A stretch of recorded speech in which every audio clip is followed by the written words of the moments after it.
Hello and good afternoon. Happy Monday, ladies and gentlemen. Welcome to this week's new episode of the Xbox Lunch Break Special. I'm your host, Mr. BoomStick XL. And, well, you know what?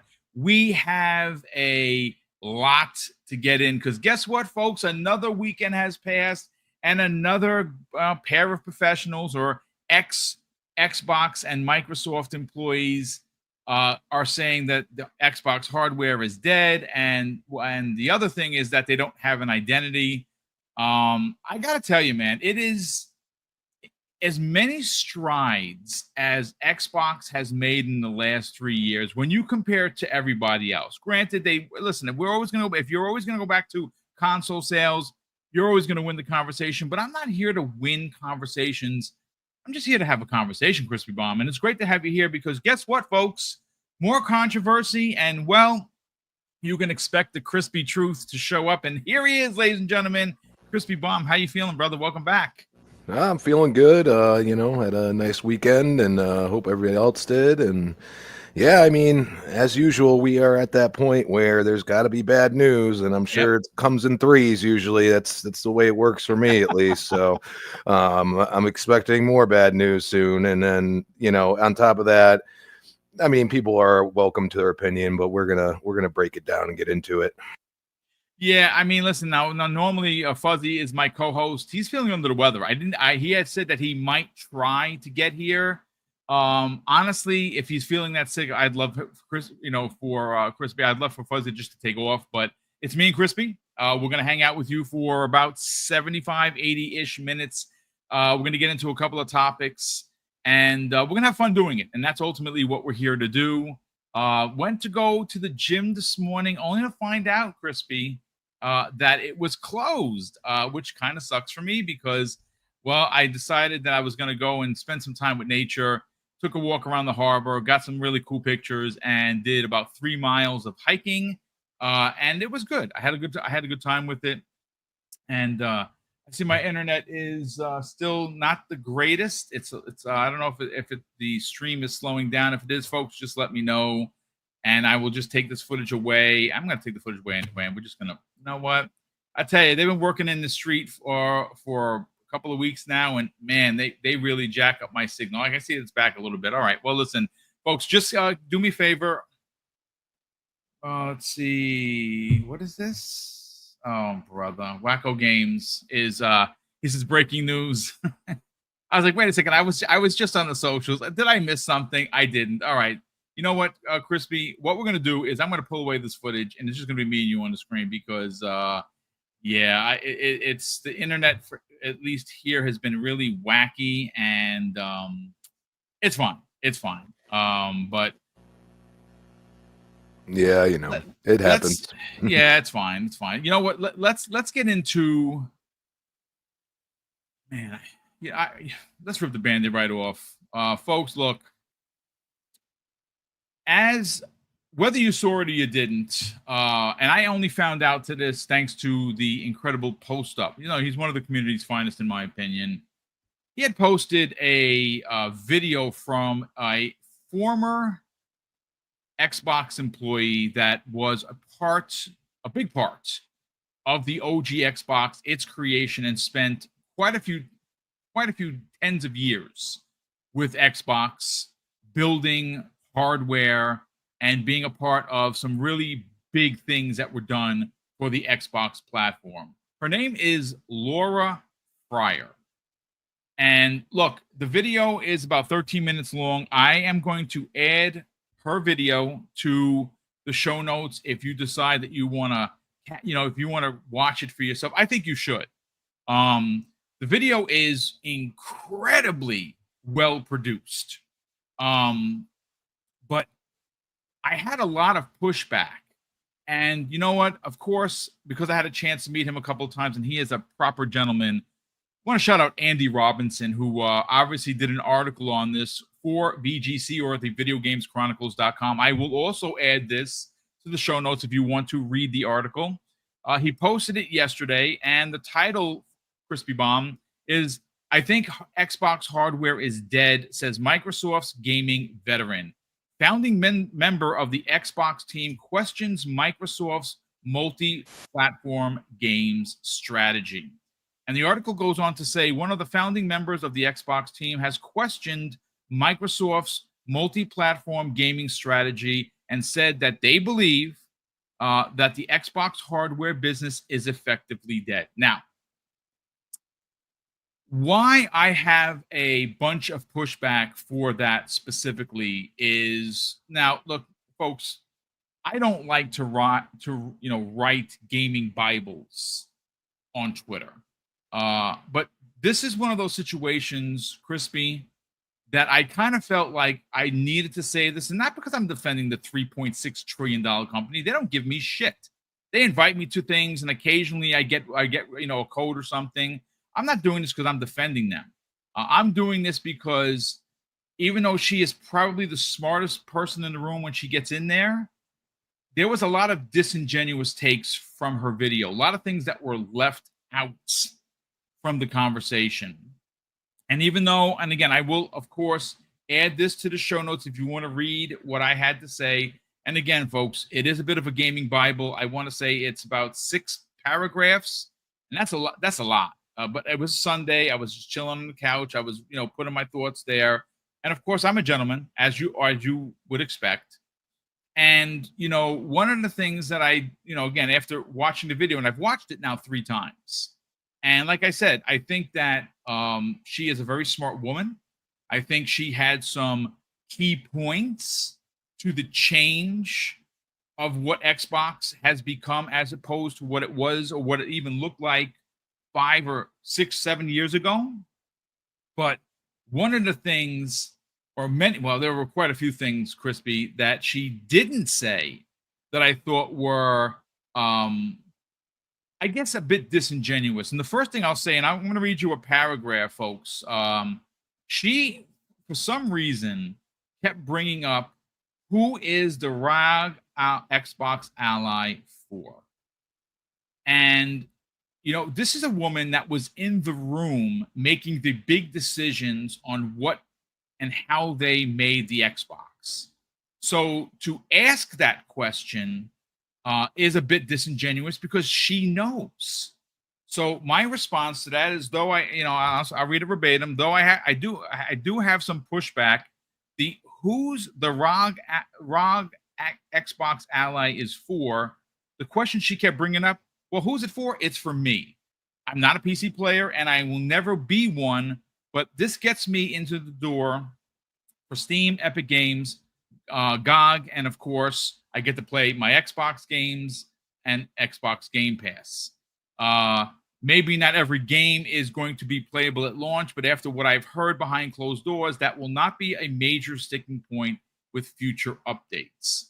And then, of course, I go on to comment about her specifically focusing on how consoles or hardware for Xbox, Crispy, is dead. And I got to be honest with you. Am I the only one that was in that room a couple of Sundays ago when Sarah literally came out and said consoles with an S and specifically pointed out a home console and gaming on the go? I mean, they've only told us this a multiple of times, but you know what? If you don't believe me, that's fine. I do want to read, and I sent this to you, Crispy Bomb. There were a couple of people in the community that I like to put on pedestals, very high pedestals, because I love their work, and I believe that they are incredible members and voices of the community. Not just the Xbox community, but the community, the gaming community. And the first one is Jez Corden of Windows Central. He posted this, Crispy Bomb, an hour ago, and he basically said this in response to Laura's video. Microsoft literally announced new Xbox hardware, ... versus someone who hasn't been there for over a decade saying they're not going to make hardware. And he goes on to say, genuinely think some people just want to see Xbox fail, LOL. I have no idea why you would just believe the latter otherwise. Well, that wasn't the only person that chimed in on this. And, well, a good friend of this show and a great friend of the community, Jesse Norris, of Xbox era had something to say, and I'll read his post verbatim as well, Crispy. He goes on to say, I love how the reset thread is all people immediately agreeing with and believing her despite her history as a right-wing grifter. Just watch the Concord/Dragon Age, the Veilguard videos that she hits every major chud talking point. It's such a stupid industry. And look, I got to be honest with you. If you know Jesse, and well, I know Jess, he does not speak like that normally. This obviously annoyed him. And I think that there is something, I mean, there were great points in her video, but why I believe, Crispy, that there was a lot of disingenuous takes is because she knows the business. And she did come off like, I don't understand why Xbox is going third party. They don't know how to ship games anymore. Or what? I don't know. What happens to the last 36 months? Have they not been shipping an abundance of games? Pretty much. But Jamie Moran, who is someone that I work with on Tuesdays, and we'll probably be talking about this throughout the week, at least until the end of the week, because it is ridiculous and it needs to be spoken about. Jamie Moran says something comical. It always comes off as a crazy ex behavior. Now, she hasn't been with Microsoft in 10 years. Now, again, I don't know why she left or why she was removed, but if you do watch the video, specifically, she points out that she did say she has a bias, that she does not like Windows. And then as soon as she was done with the company, she installed Linux and she never looked back. I don't think that actually needed to be in the video if you are trying to have a honest and earnest conversation of the ongoings of Microsoft. But I find it fascinating, Crispy, that she hasn't been there in over a decade, and yet she is positive in her and stout in her stance about Xbox just giving up on hardware. Folks, I don't know how much more you need other than the president of Xbox to literally tell you a couple of Sundays ago that they're making new hardware. I think that, and you know what? I know there's going to be people that hate me for saying this, and I'm listen, I get it, folks, but this is one of those situations, Crispy, where the Xbox tax has once again wreaked its ugly head. Because, again, I don't fault Andy Robinson for writing the article. He's responding to a news report, and the article he wrote was great. But I do think that there was a tremendous amount of disingenuous behavior from Laura, especially considering how smart she is. That woman's intelligent. You can tell she was very well spoken, and she has been in the room on some of the biggest Xbox decisions that you could possibly imagine. To come off as, I don't understand why they're doing this, is, I don't know, man. It's not right. And again, she's entitled to her opinion. And like I said, if you read what I had to say, I'm an OG like you. Didn't we have a hard time with Xbox putting potentially Gears on PlayStation and potentially even Halo? I forget that. I'm not all about that life. I wouldn't sanction that. But folks, the industry has changed. It's changing in a big way. And again, I understand that Sony, still traditional Sony, still market leader, but for how long? I don't know. But Crispy, let's get your thoughts on what this question of Multiplat future and why it's actually being questioned by a former employee who, by the way, hasn't been there in over a decade.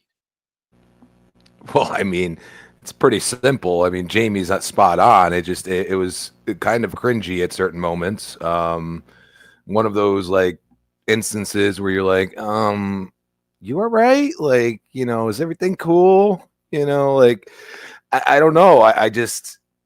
I look at it and I say, I understand where she comes from on the Windows thing, because there's been points in time where Windows has been the clunkiest thing on the planet. Okay. As far as like, a program, but they have been working really hard, and we've seen their approach now, and their approach is to, basically do what she was saying when they started out on Xbox and bring a light version, but integrate it with the PC aspect rather than just closing it off. So, I mean, it's going to take time. We know this. And I think this is why they partnered with Asus, is because they want to develop the back end, software for this hardware and allow them to take care of the hardware end. And also I look at these, and this is all coming, it has to be coming from this, because where's this video like 2 years ago? You know what I'm saying? So now the ROG comes out, and now she's sitting there like, oh, they're done. I look at it as there are certain SKUs of things, peripherals, like, what Meta's doing with it. Why not slap, a UI base or something like that and have Xbox branding? And, generally these things don't sell like a traditional console. They're not going to blow the doors off anywhere here. I mean, you could look at the numbers for all of these different peripherals, and even Sony's own handheld that's not really handheld, but whatever, the Portal is what it is, and it's one of those things where you don't see that even selling a lot. So I look at it that way. I think Xbox is looking at the future as far as what they're going to put under our TV. Maybe have I'm thinking, going full on, like having extra power dockable handheld that would be their own, and let all this other stuff like VR and stuff, let somebody that's been doing it for a while handle it. So that's the way I approach it. And I think, like everybody always, even my cousin was like, oh, when are you going to get a PlayStation? Xbox's games are coming out. I'm like, dude, like you're playing a 20-year-old game in Gears of War. Like, yeah, sure, you're getting games that are legacy titles. Like, and also PlayStation doesn't have Game Pass, and I'm not paying full price for games that I could play, pay my $20. You know what I mean? Like it's, and then he just sat there and stared at me. I'm like, I mean, it's hard to argue against, and that's one of those things. Like, they're doing something different. Okay, people, they're doing something different. And I swear, like every time you can start to see what they're going to do, somebody's got to poo-poo it. And it just so happens that somebody that hasn't been there for 10 years and definitely seems like she's definitely stuck in the old mentality that this is the way it has to be. We have to have exclusives, and that is it. And, the box has to be under the TV. We are in a new age, okay? And this age is going to continue to progress. And it just so happens that Microsoft, for once, is not that far ahead. Yes, we have all the people like herself who don't like this, okay? But in the end, the gamers are going to win. And that's because they're going to have so many options and so many abilities to play the games that they're making, which I did not understand any of her point on that. Okay, like there have been so many games that come out this year already. Okay, and yes, there are remasters as well, but we've been asking for them to do some of these for a while now. And these are older games, like much older. So what are we talking about here? Like it's a very confusing, way to go about it. Because I always feel like if we don't have anything new, then what are we just going to do the same thing over and over again? And Xbox has not done well on the console end. So why not try something new, like integrating new systems into Xbox itself, like Steam, okay? Which is getting people crazy. And now they're like, oh, we got to win. We got to win. It's like this was way too convenient to come out now. You know what I'm saying? Just way too, like, what if this was 3 years ago? Then this might have been talked about even more. But now people are just sitting there like, especially like Jez, like, they already announced that they're doing hardware. Like, what are we talking about? Like, so, I mean, you want to go into the future and tell us that they might not do it then? Well, we don't know, okay? But as of now, we're getting another generation, and it's going to be a different generation because they're going to do things differently. And yes, they are going to release older games and legacy IP on PlayStation. That's what they're going to do. But I haven't seen any of the newer games say PlayStation yet. Now, maybe that's in the back end. Oh, maybe we'll do it. Maybe we won't. But until then, let's see what they do. And honestly, I don't care anymore. I mean, I was playing Gears with PlayStation guys, and you could tell it was Yeah. funny. But it's one of those aspects where I just like you got to give them a chance. Like, why is everybody gotta step on them before they even get going here? And I guess it maybe comes from the Connect days and the Xbox One and the TV. I don't know, but I think this time it's about the games, about distributing the games, and the way that they're going to push it is through Game Pass. They've been pretty clear on that. So I don't see where a lot of the game part of it and some of these other talking points that she had made any sense to me whatsoever. But that's when she said it. She was biased, so she must be like, hey, we got to be like Xbox 360, and that's the way it is. And it just doesn't work that way anymore. I'm sorry. I agree. Look, change is difficult. And when I look at people who want Xbox to either remain how they were or somehow go back to the way that they were, folks, look, Xbox failed on numerous things that they've done. They've been in third place for quite a long time, right? They've still been making money, but in order to, and again, I don't even know why I have to, reiterate this, but everyone in this chat already knows they had to make a seismic shift in direction that the other platforms either will or will not do or will ever consider it. Like, a lot of people love to say, well, why do you always say that Nintendo is Nintendoing? Here's the reason why Nintendo does not have to do what Xbox is doing. One, their first party lineup is probably the strongest in the business. You want to argue with me? Fine. Just go pull the stats. Go look at all of their first party hardware to software sales, and it's the highest in the industry, folks. It just is. But there's also a small part that no one ever talks about, and that is their budgeting. Their budgets for their games, their AAA bangers that sell millions upon millions, upwards of 20, 30, 40, 50 plus million copies of said some games, have a budget for development that is a quarter of what the average development is around the world. Why? Listen, I don't know why, because I'm not a developer, but they don't even get to half of what, like, for instance, I always bring up, because it is a hefty amount, $315 million for Spider-Man 2, right? That's how much it costs. Now, I don't know if that is just only development. I have heard that's not including the advertising, which is another probably 100.5 million for the advertising. So if it's 315 million for the game development, Nintendo doesn't even get to half of that. Their development, I would imagine, 70 million, 80, 100 million, maybe, right? So they don't play the same game, so to speak. Now, PlayStation versus Xbox in regards to game management and game development and game cost, the games are costing more and more. They're taking longer and longer. And again, if you read my tweet, if you didn't believe that all of this trouble that the industry is currently having stems from free-to-play games, that was a massive dagger in the heart of gaming, especially if you're trying to sell your game. Think about this for a second.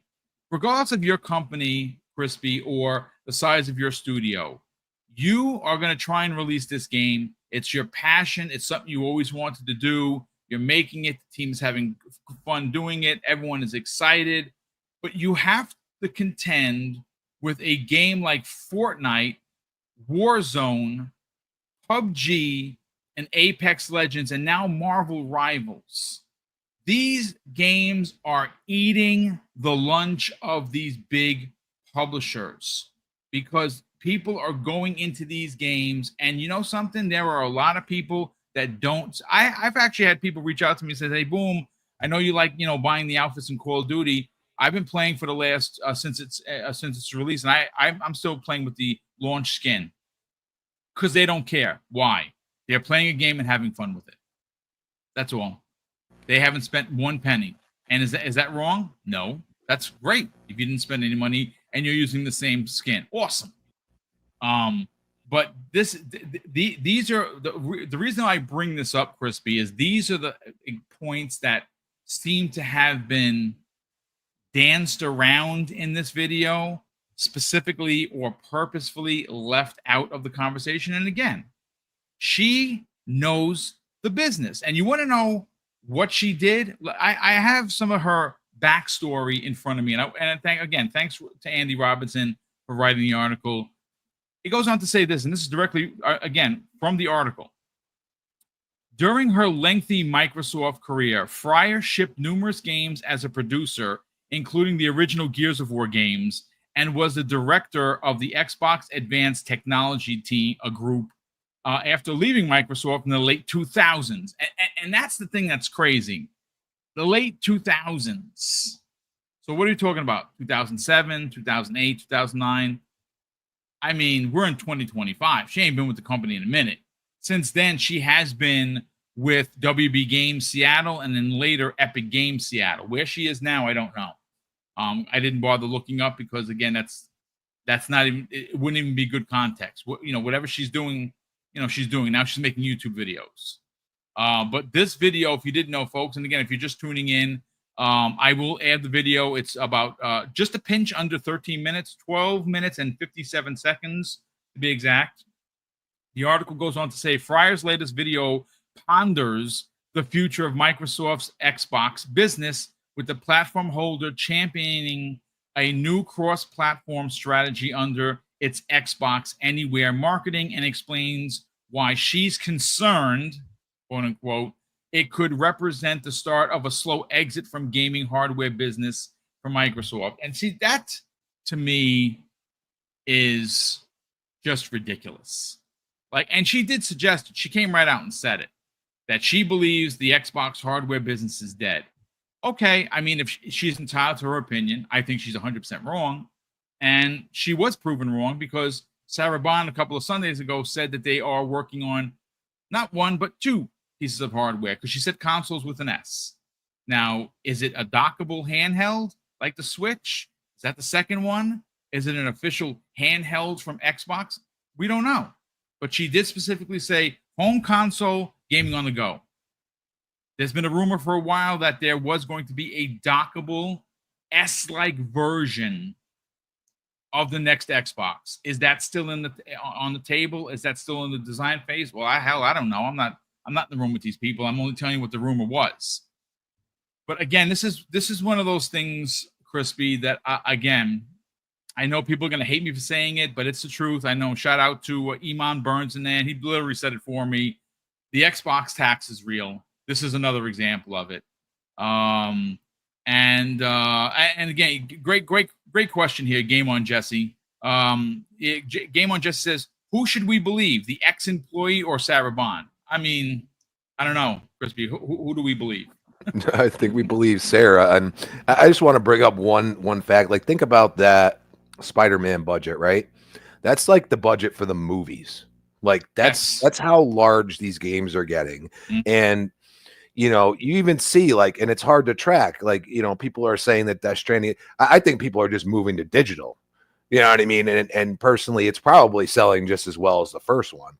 And that's where you say, you're going to look at sales all the time. Eventually, it's going to be harder and harder to track, especially game sales. And I think it's one of those things. What are you going to do? When you're hitting movie budgets, we've seen so many movies flop over the years. You know what I mean? How much do they really need to sell to hit that? How many tickets do they sell? These are things. Can I bring up something that's going to absolutely flip your wig right now, folks? I just did a search because, once again, having Crispy here is amazing because he always brings up these business points, and that's because he's a businessman, right? He understands business. So you literally just said that the $315 million budget is as much for a MCU film. Well, I took you to task on that, my friend. And guess what? Spider-Man No Way Home cost $200 million to make. Spider-Man 2, the video game, cost $315 million by Insomniac. Let that sink in, ladies and gentlemen, as to why Xbox specifically needed to change, because their games are getting bigger, Crispy, like you said. Their budgets are getting bigger, and obviously, and she tried to position it as a bad thing. Xbox is all in on Game Pass. It's all or bust. Well, the whole point of Xbox Anywhere and the whole point of the multi-platform strategy was to get you to play games anywhere you want. And the thing that drives me crazy, Crispy, is when did choice become a detriment to the consumer? How does that even equate? Yeah, well, think about it. Think about what Square's doing right now. I think they've learned their lesson, haven't they? And I'll tell you right now, like, I see plenty of people playing the game. Like, I ain't looking at sales no more. Are people enjoying the game? A lot of people are. That's where I say, like, even my buddy, he was so excited he finally gets it on Xbox because he loves Game Pass. And he's like, now I'll spend the money on it and I'll play it on here. And he's gotten used to how the ecosystem is. He says it's so much easier playing multiplayer games, and it's probably going to be a lot of fun playing it on Xbox. And I look at it and I say we have choices. A lot of these gaming companies are looking at these choices and loving them. I mean, you see so many devs saying how great Game Pass is for their model, and they're still selling on top of it. So it's one of those things that Xbox/Microsoft wants to give you choices on where you want to game. And why not come out with their own console? I mean, they still have the Surface out there. You know what I mean? I mean, the Surface, we never hear they're blowing it out the water because you have so much competition in that space.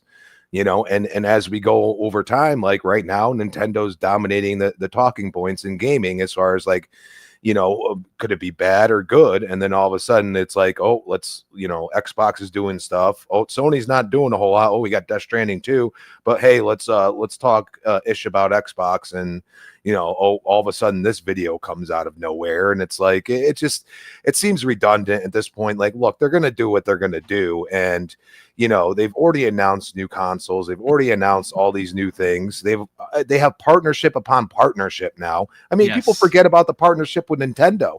You don't know if they were working on the UI with them, if they're going to have, be part of the servers for cloud infrastructure, all that stuff. They have partnerships with PlayStation themselves. That partnership's still there. Yeah. So, this is one of those things, like, if, I would say, if PlayStation and Nintendo allowed Game Pass on their system, then you'd have a better argument. But they're not going to do that, because then it's going to alienate their own developers, and that's going to hurt them, because then you're going to have all these games in one little Game Pass app on there. So they're not going to do it unless they change completely, which I don't ever see that happening, at least in the next 10 years. So it's one of those weird thought processes that, like, yes, you have a point, but we've seen so many people crash out over this, and it's like they're still going to do it, and they've already announced new hardware. And I think they did that because they're like, dude, we're not going anywhere like that. I think that was the whole point of that.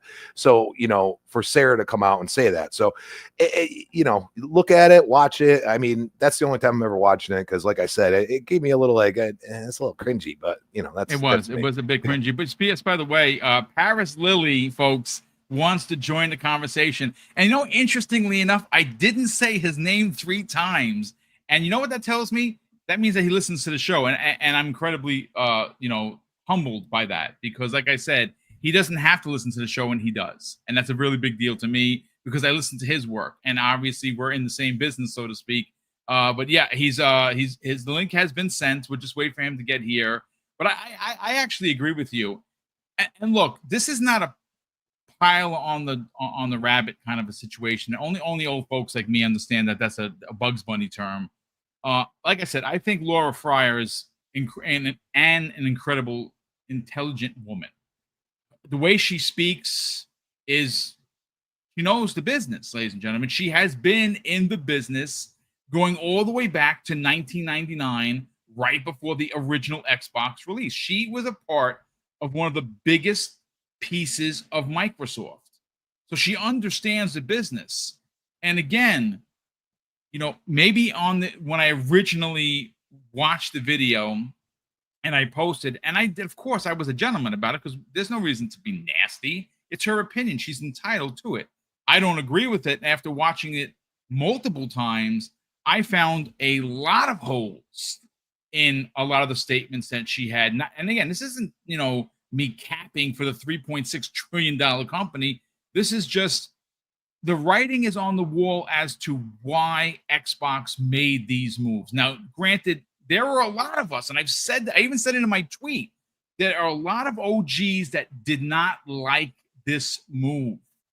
But when you take a step back, and I said it in the tweet, if going third party meant more games in Xbox Game Pass and games being put on PlayStation and Nintendo and Steam and everywhere else, and other players buying those games, and the sales of those games kept the lights on of these studios, I don't give a shit. Why do I care?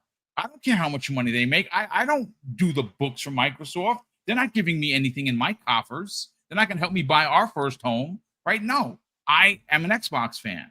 And right now, Xbox gives the best value in gaming. And that is why they're all in on Game Pass. That is why they're all in on Play Anywhere.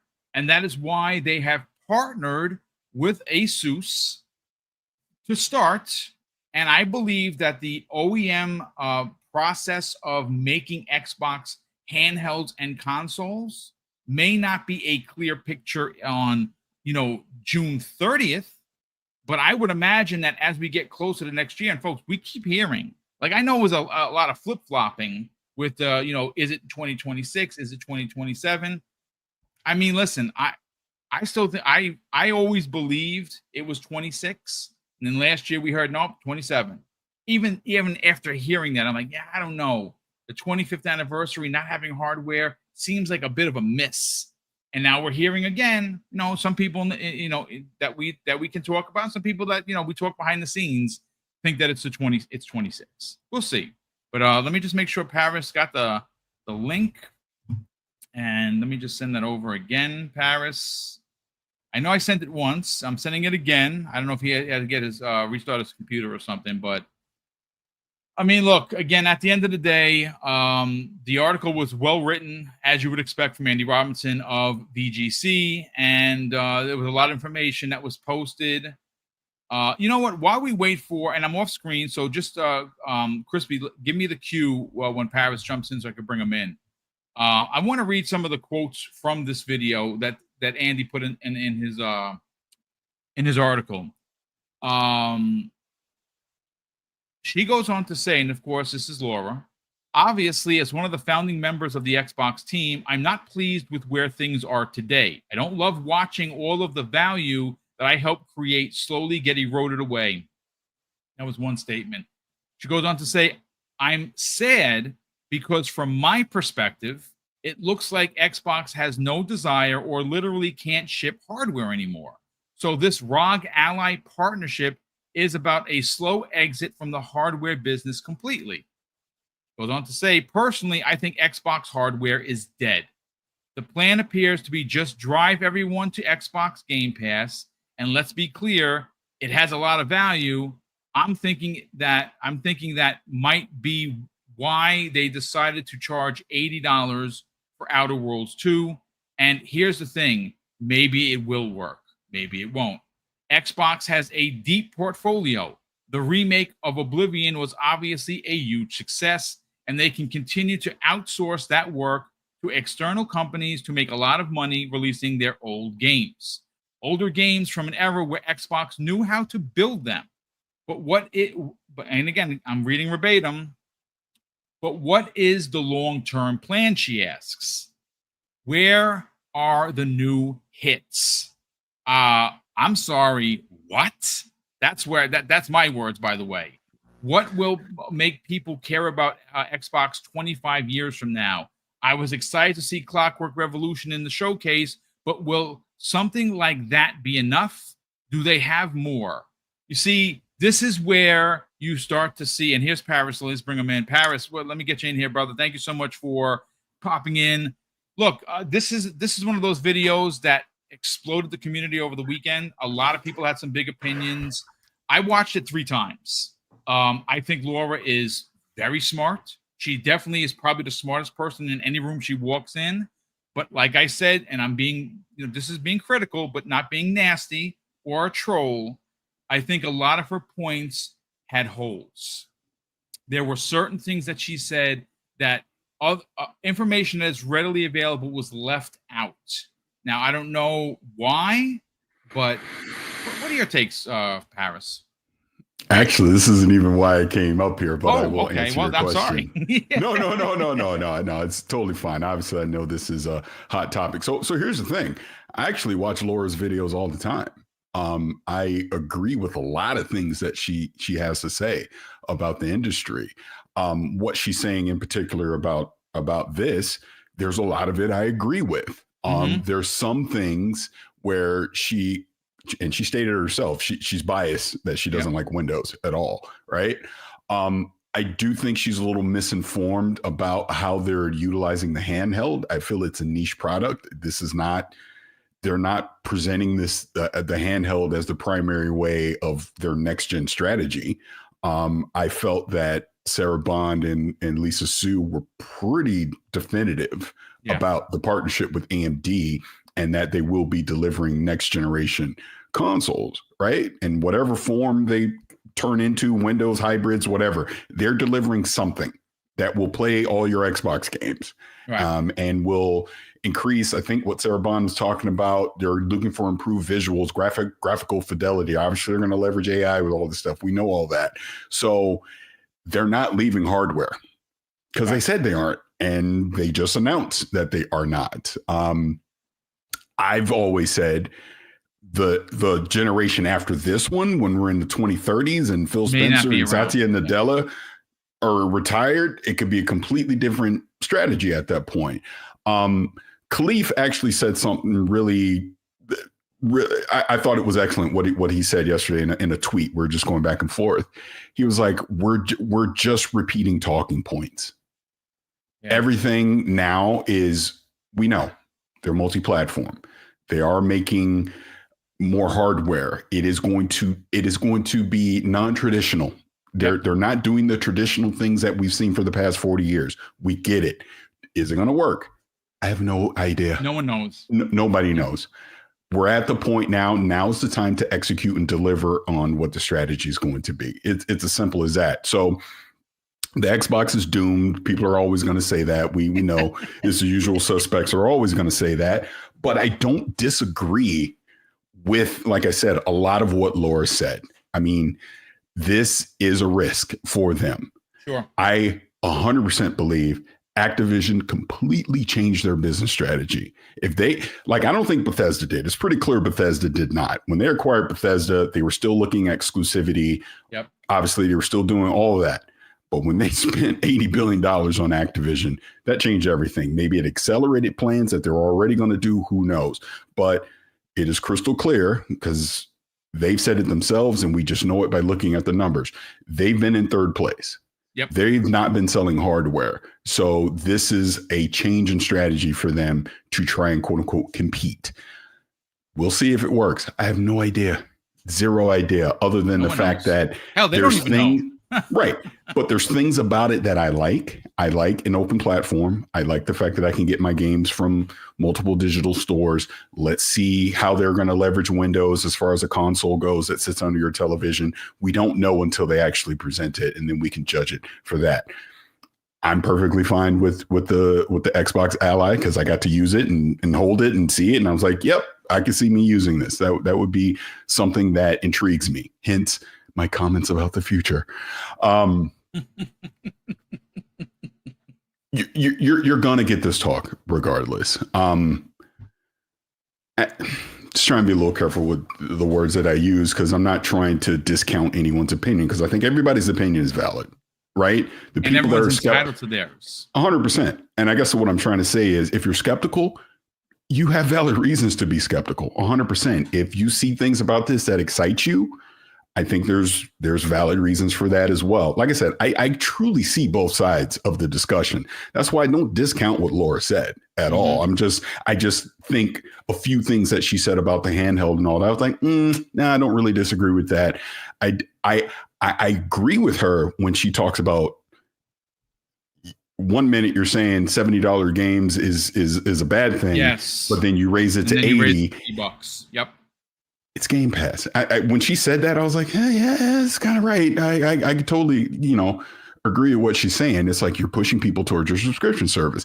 Is it? Look, we can argue over the live long day. Is it sustainable? Is it not? This has been an argument for the past 5 years. I don't know. All I know is this: they keep doing it. It's not going away, seemingly. So we'll see on that. So I get people have, on both sides of the fence are now debating this back and forth. Like I said, they just have to execute on it. It is what it is. All I know is I see the games that are coming in 2025. We've been made promises about what's coming in 2026. I feel at a minimum in 2026, we at least see what this next gen console is, if not get it delivered, in 2026. So let's see if it works. It's a risk. Regardless if you're skeptical of it, regardless if you're excited about it, they're taking a risk. No one knows if this is going to work because it's never been done. And we just have to see. Yeah. I mean, listen, again, it's, I found the video to be very engaged. I was very engaged with the video. I like what she had to say. There were some points that she did have key talking points that I agree with. The $70 to $80 thing, perfect. Like Phil Spencer specifically said, "Hey, $70 is a lot for our community," and then they of course price Call of Duty is going to be $80. Outer Worlds 2 going to be $80. It's just the way it is. Is PlayStation going to move to $80? I don't know, but right now it's not. Do they make the move? Who knows? You can thank Nintendo for this. Nintendo charging $80 for Mario Kart World. Kind of they didn't just peek in, open the door. They knocked the door off its hinges. Said, "We're Nintendo, $80." Everyone was like, "What the H?" But again, she is entitled to her opinion. I do think that there were some pretty important pieces to the strategy of why Xbox. And the other thing that, and again, you said it. I didn't agree with who is the ROG Ally Xbox for. It's definitely for me, because I'm not a PC guy and I like what they're selling. It has an Xbox button. We'll be able to play most of my Xbox games, if not all of them at some point. Game Pass. And for someone who's not a Steam customer, which is not me, I only buy big collections when they're on sale during the Steam sale. I will actively now look for a game that's not available on Xbox, that's only on Steam. And I bring up some stuff like these side-scrolling beat-em-ups. I love those types of games because I'm an OG. I remember going to the arcade and spending hundreds of dollars in quarters playing Final Fight. I will buy a game from a team of 2 people that looks interesting, that is like Final Fight, that's only available on Steam. And you will find those games there because Steam released 19,000 games in 2024. Hello, folks. That's a lot of games. So you're going to find something there. And again, I was never a Steam customer. Now I am, because of this new future that Xbox is potentially going to have, starting with the OEM hardware through Asus. I don't know. Now you said you wanted to come on here for something else. What was the other thing that you jumped on here for? I'll get to that in just a second. I want to add one more thing to this conversation. Another thing that she talked about, which I agree and disagree at the same time, that Xbox kind of lost their way with making quality games or good games or something like that. She specifically said that they can't ship games, is what she said. She's not incorrect, because this has been a problem. Oh, sure it has. It is 100% been a problem. We obviously have seen here in the early 2020s, and there's variable reasons as to why they were having an issue shipping games, 100%. So she's not wrong in saying that. I would just add on the fact that I would say since the second half of 2024, that problem seems to be resolved for them. They got to continue it, of course. Yeah. It feels like they've fixed whatever the issue has been. Ironically enough, we did that interview with Phil at the time that Redfall came out. That seemed to be the absolute low point for them. And he was not in the greatest mood during that interview, as you know. He was an angry Phil. But I actually think that probably spurred something internally to reorganize and fix this stuff. And I think since then, we've seen a pretty good cadence from them of quality games. So, like I said, she's not wrong, because they definitely were having that issue for a while. For Xbox One era right on into this one. But it seems like now maybe they've gotten it on track. Well, again, we'll have to see, because consistency is going to be the key on that. And I've been saying that for a while now. None of the stuff they're doing matters if you don't have great games, period. Yep. So if I don't have great games, I don't care what kind of services you have. I don't care how great the hardware is. I'm not going to play your games if they're not good. So we'll see. But the reason I'm here because I want to kind of defend you on your platform. Oh, okay. Well, thank you for that. I'm a target. I could say good morning, the sky is blue, and there'll be 1,000 angry tweets about it, right? I get it. I have people that don't like me for various reasons, but that's a them problem, not a me problem.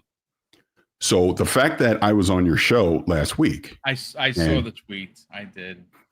What I don't like is they're like, they just call you console warring or whatever. Here's what I'll say. Number one, you're my friend. Yes, so I really could give a shit what anyone thinks. I will come on your show anytime I want, because you're my friend. You, sir. I've met you in person. You're a good man. Thank you, sir. Appreciate Number two, you as well. We don't always agree. No, we do not. And this is why I wanted to come on and laugh when I saw that video that people, console wars and all that. No, if I thought you were just this console warring guy and it was just everything is terrible, no, I wouldn't be coming on your show. No. What I do see is I see someone that's very passionate about his hobby. I see someone that I don't agree with and is open to when I provide my perspective on something, and we talk about it. We talk about it privately. We'll talk about it publicly on the show. So I just found it funny that, again, the most people that have something to say, you never see their face, but they love to comment on it and try and clip something to cause drama, because it's me. I get it, right? Which I'll tell anybody, please clip this. I know you won't. Go watch that entire conversation of what we're talking about. I know. I think that'll just give you full perspective on it. But again, this is the internet. This is why I've said to other people that get issues about, you're clipping me, you're doing this, you're doing that. It's just a part of being public facing. I'm going to clip everything you say. And again, if it's just me, I could care less. But the fact that they drug you into it, I didn't like that. I'm like, come on. You're a good guy. I appreciate that, Parris. Thank you. You do your show. Like, and look, I know you want to bring names and all this, but you'll have other guests on here that are, very passionate. Let's put it that way. And we've had our conversations too, online and offline. You know what I mean? I think that's what people need to understand is I get loving video games and being a fan of a brand and all of that stuff and looking for the good in something. Everyone's entitled. This is, like I said before, everybody's entitled to an opinion, right? I just don't understand why it is a bad thing to be excited about something. I don't know. That's what it really comes. That's what it really comes down to. You're upset at someone that's excited about something. It's weird to me. It's that weird. You know who gets that? You know who gets it as much as you is Jamie Moran, and that guy is as cool as the other side of the pillow. Like, he does not console war. He'll literally tweet about how excited he is. I'm 54 hours into Final Fantasy 16. It's my favorite one. And you got to see, like, he calls them the Arkham, the Arkham, what does he call them? The Arkham inmates, escapees is what they calls them. And it's, I don't know why we've gotten here. I don't understand how we got here, but you know what, Parris, before you go, I cannot believe you happened to show up on one of the points we're going to get into. You're a Banjo bro. I'm a Banjo bro. We know this, folks. I tapped out. Well, I'm not tapping out, damn it. I'm going to, if I have to be the only Banjo bro here, I'm going to still bang this. Well, listen, I got to shout out Globriel, who is an incredible part of the Twitter community. But, besides him being an incredible artist and making all of these, Xbox graphs that he does, he posted something yesterday that was super interesting. And it's a little bit of smoke for Microsoft. Now, granted, look, I'll tell you, folks, I had dinner with Phil Spencer back in 2019. I wasn't the only one, but I was one of a few that hung out with Phil. And this is publicly known.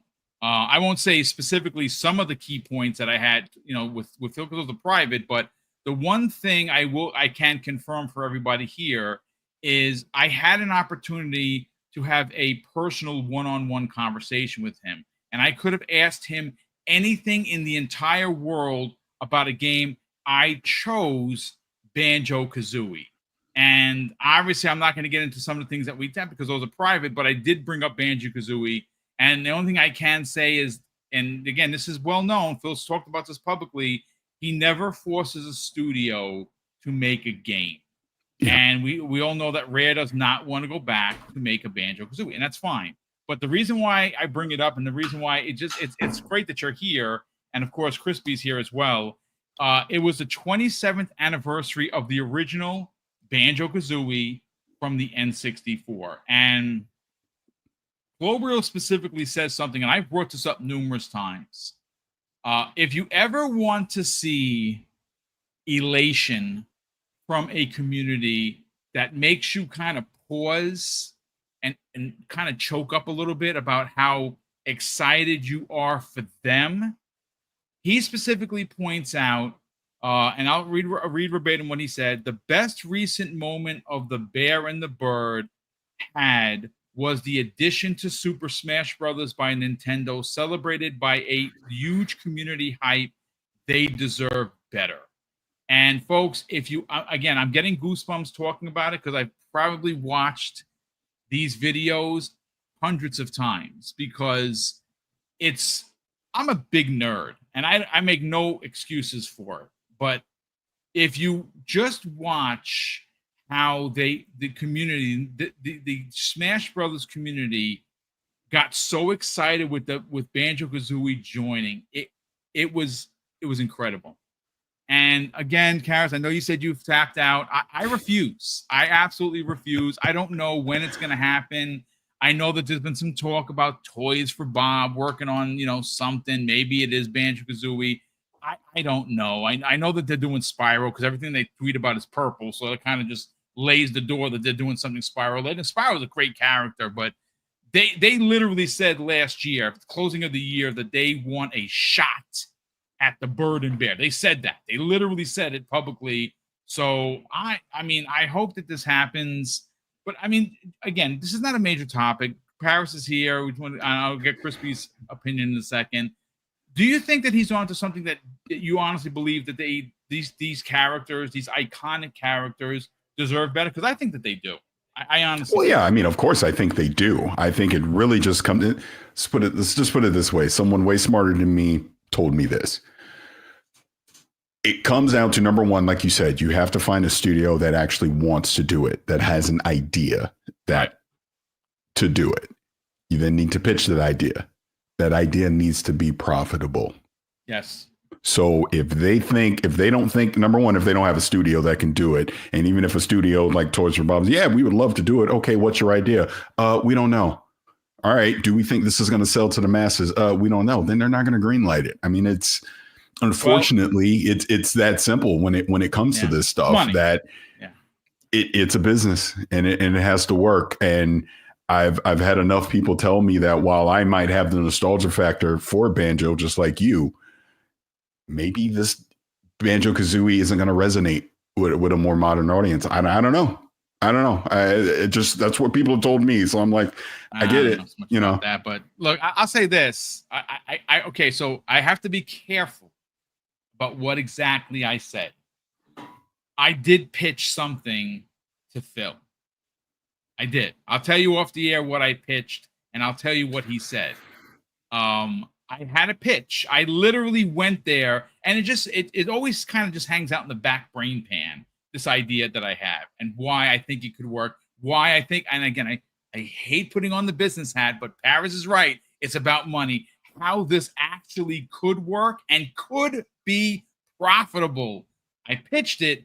Again, I'll tell you off the air, Parris, when we have a private conversation about how Phil responded and what he had to say. I don't know if it's ever going to come to fruition. I'm not a developer, folks. I'm just a fanboy. I just love Banjo Kazooie, and as much as I would just love to go back and play the originals, I have, and I consistently at least once a year go in, play it for a couple hours, unlock a few achievements. It's old, man. We need some modern Banjo Kazooie action in our lives. Pause. But yeah, I mean, it's I don't know. But listen, Parris, great to have you here, brother. I appreciate you coming on and actually defending me. And you know what? My brother Neo Mental told me, he promised me. He actually promised me. He says, Craig, I'm going to tell you, the minute you get any traction with the community, people that start to like what you have to say, they're going to come for you. And I'll tell you exactly what he said. He says, I know how you are. Do not take it to heart, because the trolls of the interweb are who we thought they were. And I used to get like really bent out of shape. Like, how do they think this of me? Like, when did I say this? How did I? And then I realized it doesn't matter what you say. People are just going to be total a-holes because they can. And most of these a-holes, you said it, you'll never meet them in real life. If you did, they'd walk by you because you don't know who they are. They know who you are because you're on camera. I'm on camera. Right? They know what we look like. They'll walk by and never say a thing. And most of these knuckleheads are the ones that either have a letter on their profile or an anime something or other. You know, some anime character is as their avatar, which of course is fake, just like they are. But I definitely appreciate that.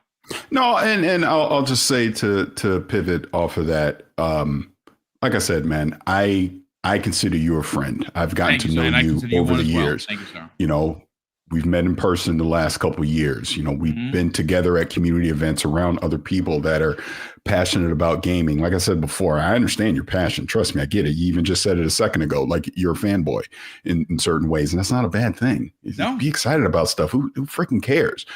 But to your point, and it has definitely been heightened for me over the past few years. The more public facing you are, the more vocal you are, the more people that don't agree with you will try and tear you down. Yeah. That's just going to happen. Like I said, I get people digging in my tweets from freaking 15 years ago looking for stuff, right? Analyzing little things that I've said, you know, on whatever about XCast or whatever, right? It happens. Yeah, I can't take it personal unless you get personal with me. Then obviously we've seen people do. Which... I have to say something back. Ooh. But like I said, the little incident I saw the other day. This is just another one of those known people that that's his life.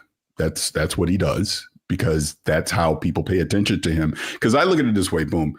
You should be flattered that someone clips your videos and is talking about you, because clearly the things that you say matter to them. Yeah. And that's how I look at it with me. If what I was saying didn't matter to you, you wouldn't be talking about me 24/7. But you do. They so also wouldn't have you on their phone, as you said the other day. It's very odd. That's very odd to me. That odd behavior. Yeah. But that's the point. Take it as a form of flattery that you're doing something right. You know what I mean? Definitely appreciate the kind words. Yeah. And like I said, I just wanted to say it here on your platform, since clearly they're hate watching you. So hate watch this, clip it, and you can post about this, that Parris acknowledged you, because I acknowledged you, because he's my friend. And just because I'm on here doesn't devalue anything that he has to say, because it's his opinion, it's his show. He can say what the hell he wants. You know what I mean? Don't watch. Here's a trick. If you don't like what Boom says, don't watch.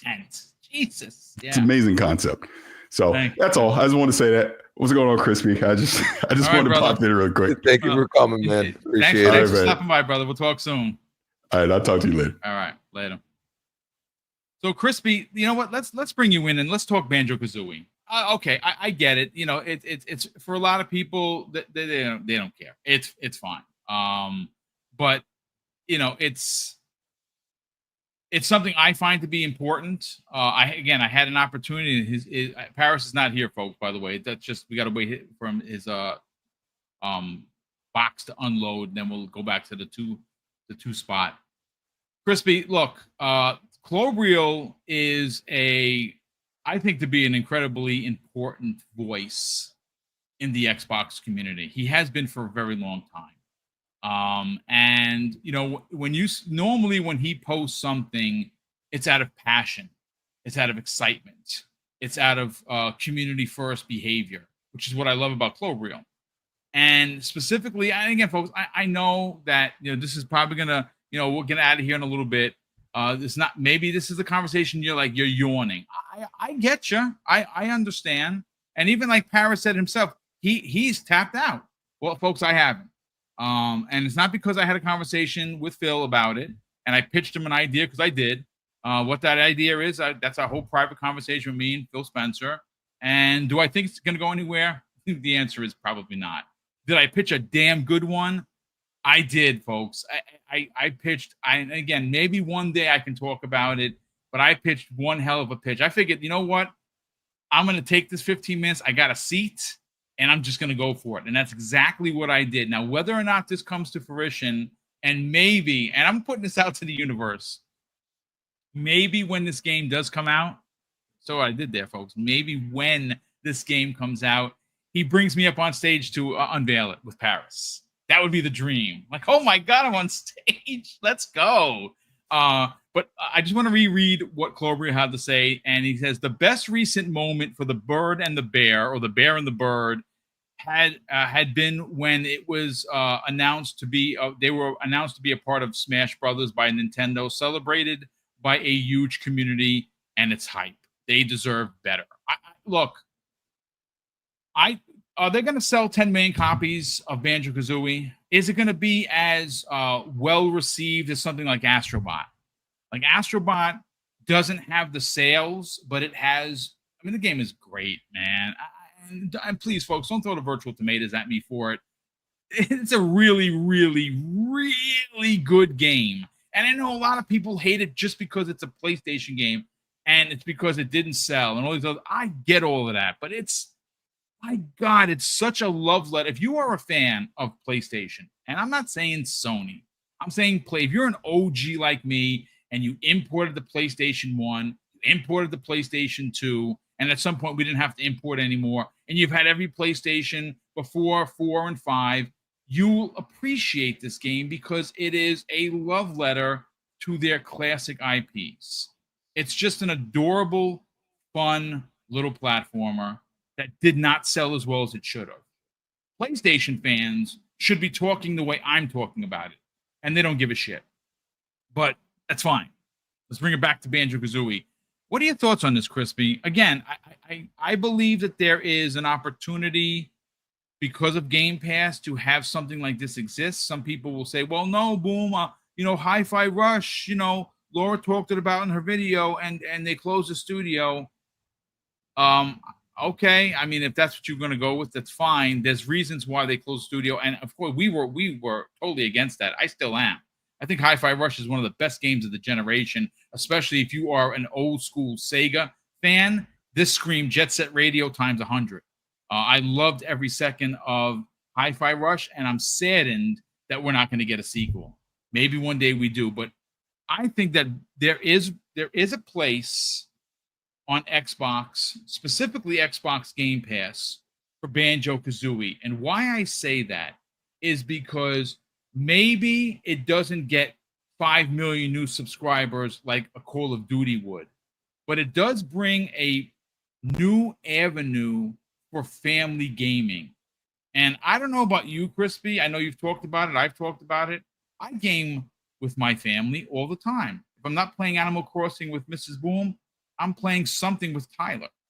And a Banjo game on Game Pass would be something that we could play together. That's one of the things that's there are two, I think, big holes in Xbox Game Pass for its genre catalog.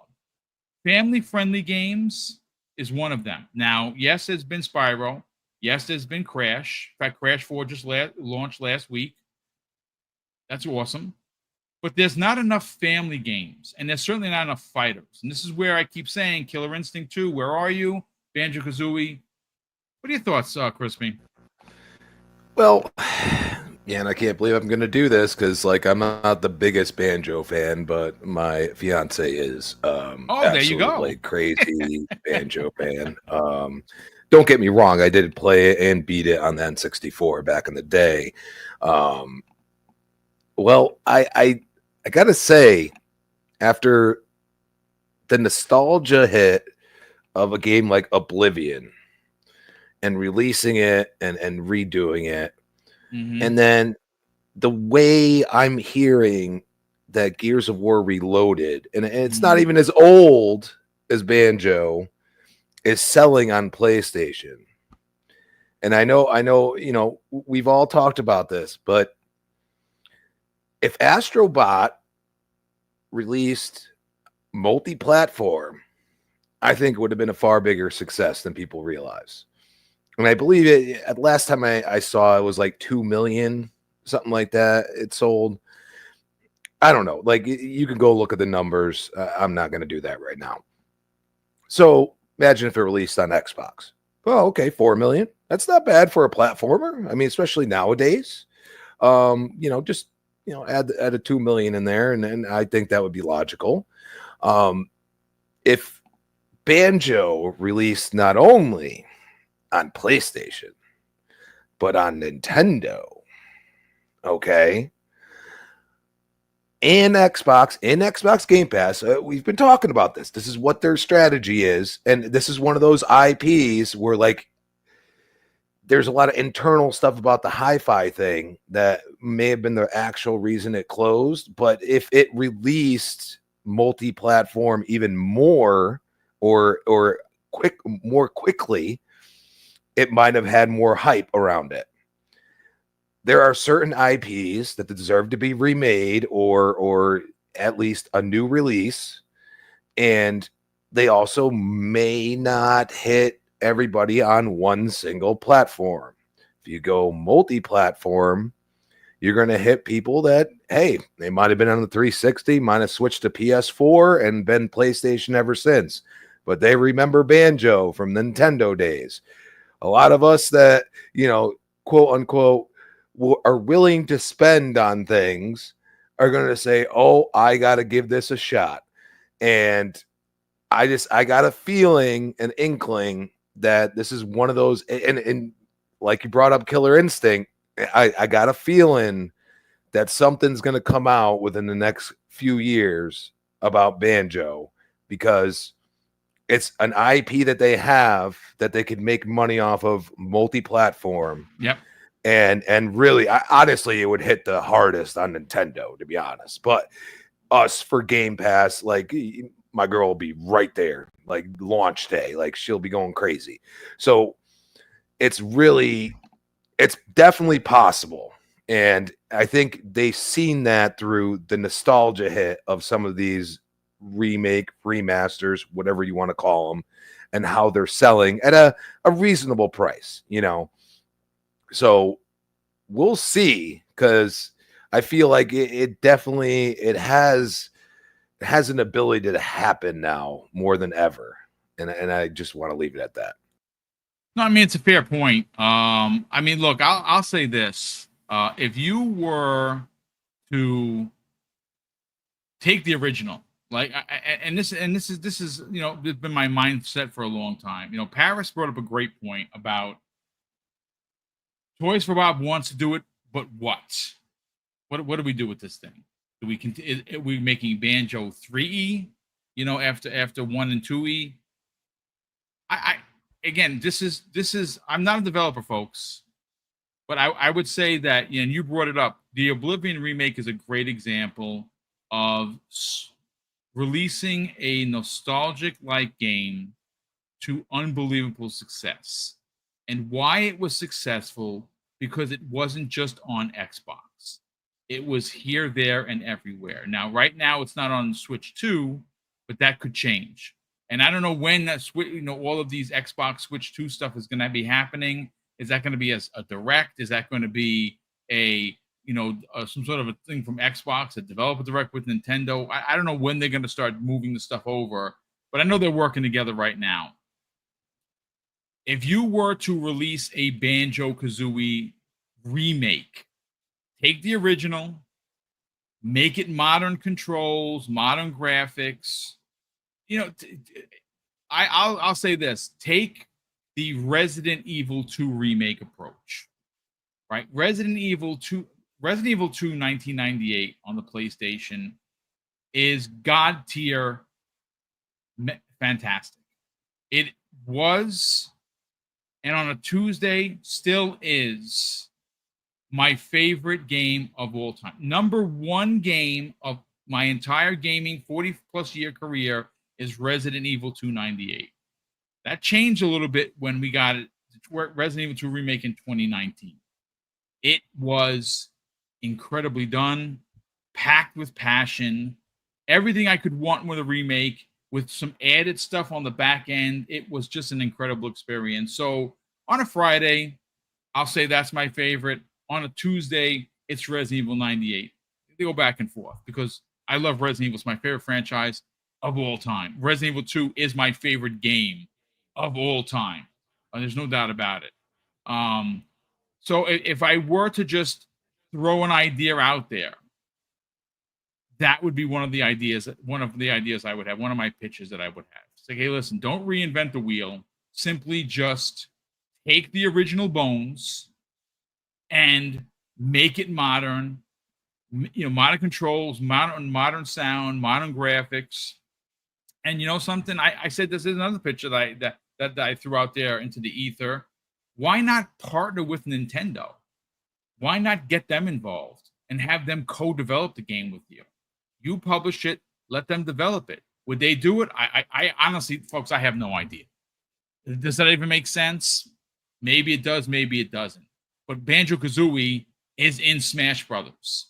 Banjo-Kazooie was in a Sega racing game on the 360. He was on the cover with Sonic, if you didn't know that. I have the game. It's not backwards compatible, by the way, but I still have a brand new copy of it, sealed, right here on my shelf. I played the game, loved it. Banjo-Kazooie in that Sega racer game. I actually think that even though it hasn't been announced yet, in my heart, maybe it's fanboying, dreaming a little bit, this new Sonic racer that's coming out that already has SpongeBob and Patrick. You're gonna get some Xbox characters in there. I hope it's Banjo. I hope it's Conker. I just think that, again, not the biggest topic of the show, folks. Again, shout out to Parris Lilly for coming on and talking about the video with Laura, and of course, coming to my defense. Look, I see people write some really nasty things about me, and it's I just feel sad for the people. There is look, folks, I am so small in regards to where I sit among some of the bigger content creators on YouTube when it comes to like the Colt Eastwoods, and it comes to like Randall Thor, and there's so many others. Even like we see consistent growth in the Iron Lord, which is great to see. I'm still like, I wouldn't even call me mid-tier, to be honest with you. And I'm not downplaying what we've done. We've done a lot of great work with the community, but for me to be in someone's mind that much, man, I got to tell you, you need to sit down. Again, no names here. Sit down with somebody professionally and work this out, because I don't get it. I don't get it. So shout out to Parris for popping on and, saying, giving his spiel. And we are friends. We are friends behind the scenes. And I'm happy to call him a friend. And it's great. It's awesome to have somebody in the industry. And he's done quite a bit in the industry, and be able to call that professional my friend. It's great. But let me just catch up on super chats, and apologies, folks, for reading them late. Lad has become a new channel member. Well, brother, that's very kind of you. Thank you so much for supporting the channel, Lad. Definitely appreciate it. Music 72, shout out to you, kind sir. He's been a channel member for 9 months. He says the Xbox, the zombie box is dead again. News at 11, of course. Yeah, because Xbox is always going to be dead, and they're still making money, which is hard to do when you're a zombie. But thanks, appreciate you being here. Music 72, Game Shark in the chat. Drops a very generous $2 super chat and says, no one asked Colin how Sony makes money by canceling. Yeah, again, listen, Colin's a Sony guy. That's his bag, man. He wears it well. He got a lot of people that love that man, and they subscribe to his Patreon and everything else. He said some wacky things, man. He really did. But again, are you anyone surprised by the anti-Xbox rhetoric from Colin? don't act brand new. He's a PlayStation guy. Okay, that's awesome. But do UK now? The broke boy insider drops not one but two super chats. The first one of $10. This one is very interesting. I don't know if you want to make mention of this, Crispy Bomb, before we get out of here. Christopher Dring. Oh my God, he said something anti-Xbox. Holy cow! Something PlayStation positive. Shocker, ladies and gentlemen. He says Christopher Dring said in the post, and I saw this post. I didn't even click on it because, I'm not giving him engagement. He says Christopher Dring said in a post that Death Stranding 2's physical sales in the UK are down 66% than Death Stranding 1. Then he says a different era, more people are buying digital now, has ever more than ever. And then, of course, added the caveat that when he talks Xbox games, the reason why people brought that up against Christopher Dring, who I think is just a massive troll. Again, don't be trolls, folks. He's just awful. He literally said the exact opposite about a particular game, and I don't remember what game it was. Honestly, I don't. I probably have a receipt. You definitely have a receipt. You're gonna have to find it. Send it to me so I can laugh. There was a specific game that was down in physical sales. At the time, it was an Xbox game that was down physical sales, and it was the sky is falling, Xbox is dead. And here he is defending Death Stranding 2 being down 66% physical versus digital. And of course his caveat is, well, you got to know it's a different era. Not the same energy that this guy brings towards Xbox. Again, he is who we thought he was, ladies and gentlemen. So that's fine. We also have his second $2 super chat and says, now I'm honored. Parris stole my point. Hey, welcome to the club, Parris. Poor Will, the broke boy insider, gets his points stolen by us all the time. Day Reezy, salute to you, kind sir. He drops not one but two super chats. The first one of $5. He says, good morning, Boom, Crispy Bomb, Parris, and chat. Parris is evolving like Microsoft, Xbox. He went from Kumbaya Parris to Debo Parris to Kumbaya. Oh my God. Oh my goodness. I mean, listen, look.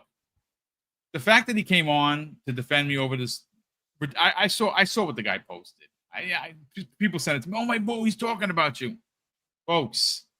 If I had $1 for every time someone said something negative about me because I'm an Xbox guy, I'd have enough for the down payment. I'd have the 20%, folks. And Mrs. Boom and I wouldn't be in the apartment you see we're in. I'd be in the studio. I'd have my own office.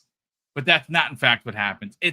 Look, I will say I appreciate everyone that does step up and defend me. Most of the time, I don't know what they're saying because I either have them blocked or muted, or they're on the pay no mind list. I don't care what they say.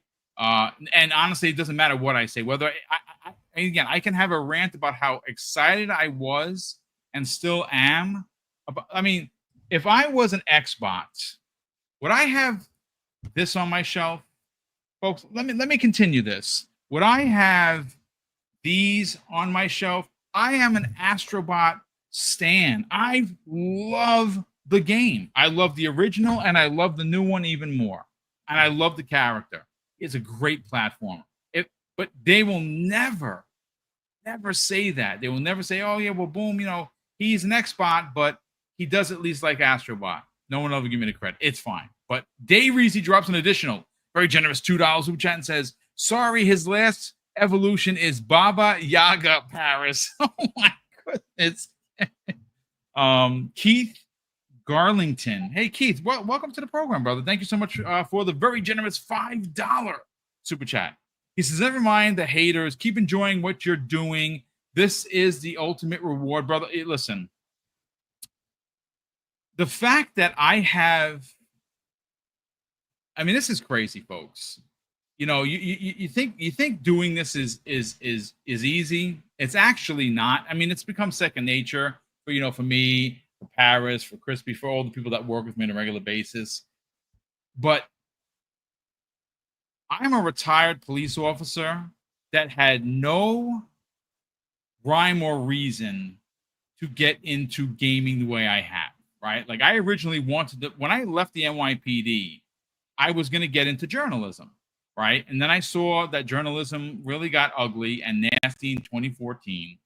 And I just thought it was gross. And I said, you know what? It's a young man's game. I'm an old man.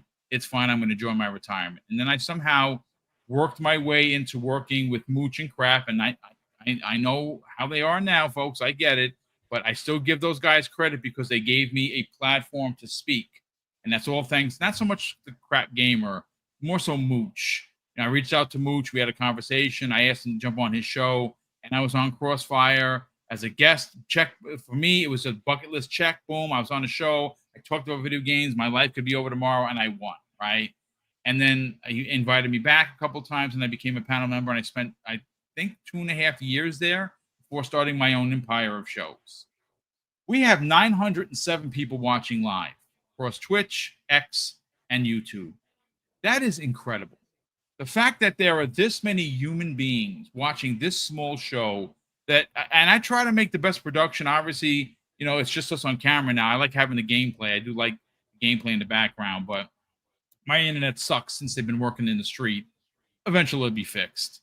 But the fact that we have this many people here watching, and then I can turn around and I will take this video, this podcast, and cut it into some smaller videos.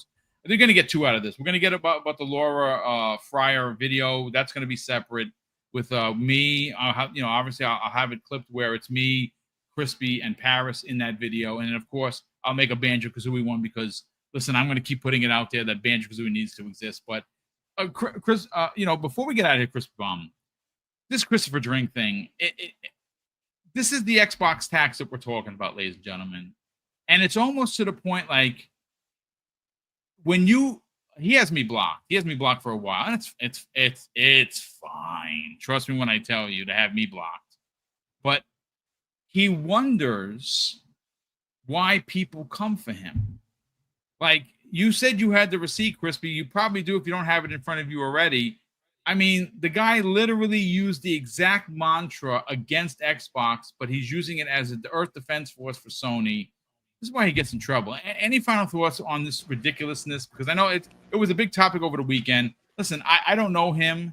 I would not put my hand out to shake his hand. He's a troll. He just is. And I ain't got no room for that in my life. I don't very rarely will mention his name. It's like Voldemort. You don't want to bring that guy into the conversation. But what are your thoughts, Chris, before we get out of here?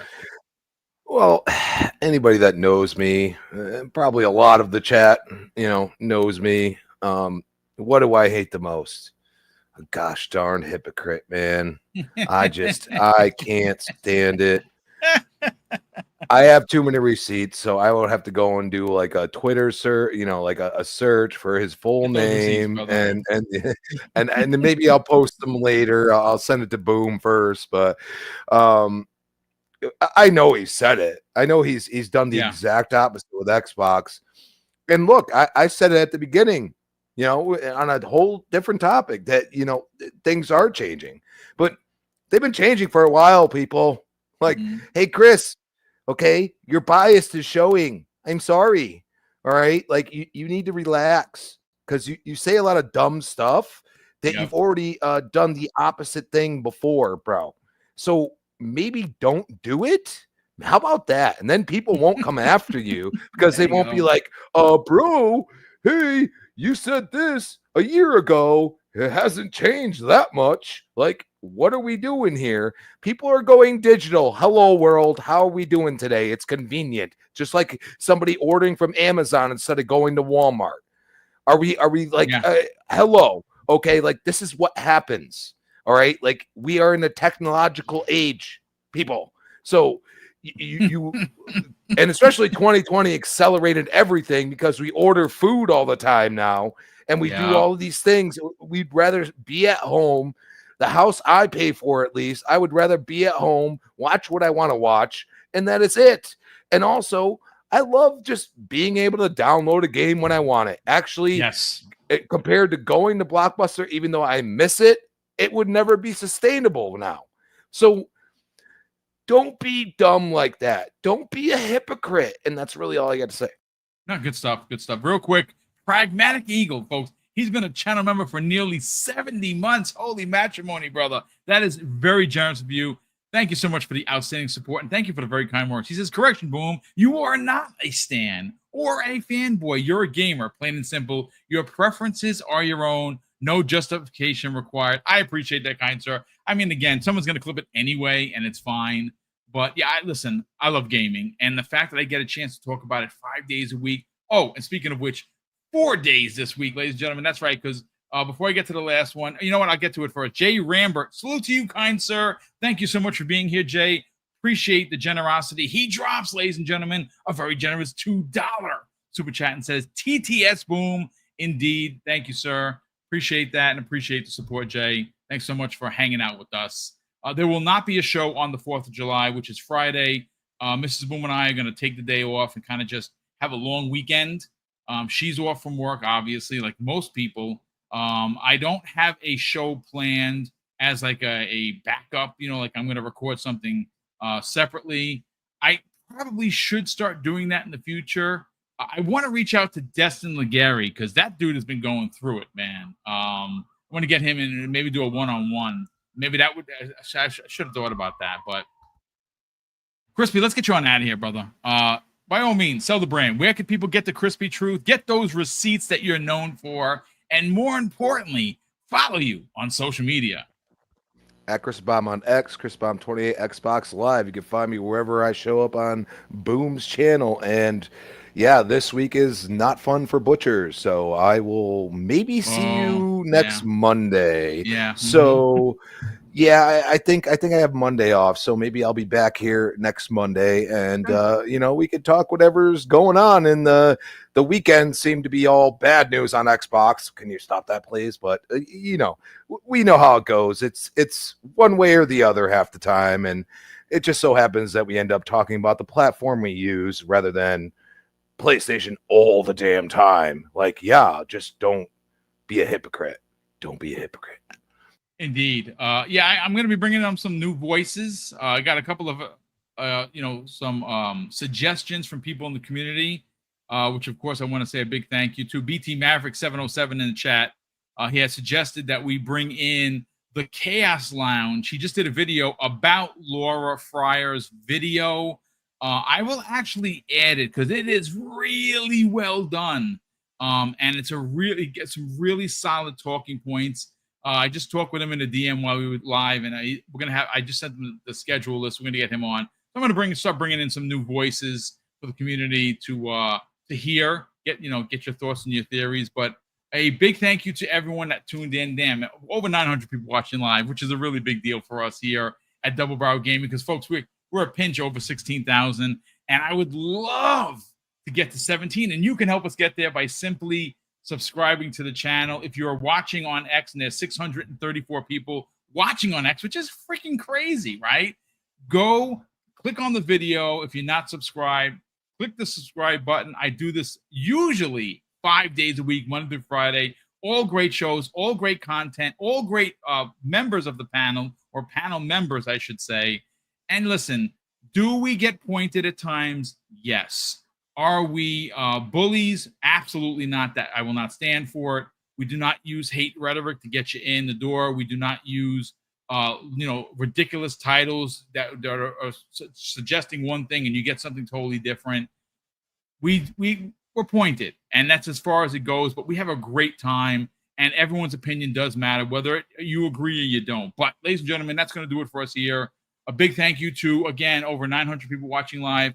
A big thank you to all of the super chats, channel member chats, and new channel members. We super appreciate the generosity. And of course, Crispy, we're going to close the show with something that's incredibly important to me. Hopefully one day, ladies and gentlemen, will be important to you. And that's something that my dad taught us when we were kids. And he would say, Craig, treat others how you want to be treated. And also, it doesn't cost anything to be nice. You live by those rules, son. I can guarantee you're going to have an awesome day. So take care, everyone, and we'll see you next week on the newest episode of the Xbox Lunch Break Special.